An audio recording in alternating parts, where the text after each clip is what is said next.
Hi, I'm George Smith. I work in the Stuart location for MarineMax. I have a pre-owned 29-foot bow rider Sea Ray here today. That is a 2017. We have it listed for, we could sell it for around the 139 mark. It's got twin 250s, a joystick control, a loaded up boat. Let's do a quick walkthrough. Okay, as you can see on the swim platform area, we have the sea deck. We have plenty of seating and lounging in the stern of the boat. So as we enter into the boat itself, one of the nice features that it has is the cockpit refrigerator. As you can see, there is plenty of seating throughout the boat. This is the Mocha series, so we also make a whiter series in the upholstery itself.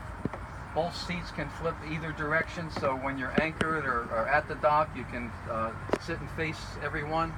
This does have the T-top that will lower down, so if you need to get under a bridge or rack store the boat.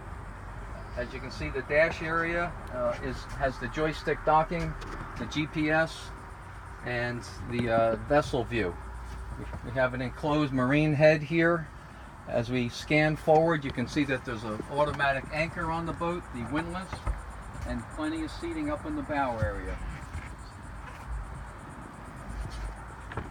My name is George Smith. If you'd like to get in touch with me, 908-675-6746. Have a good day.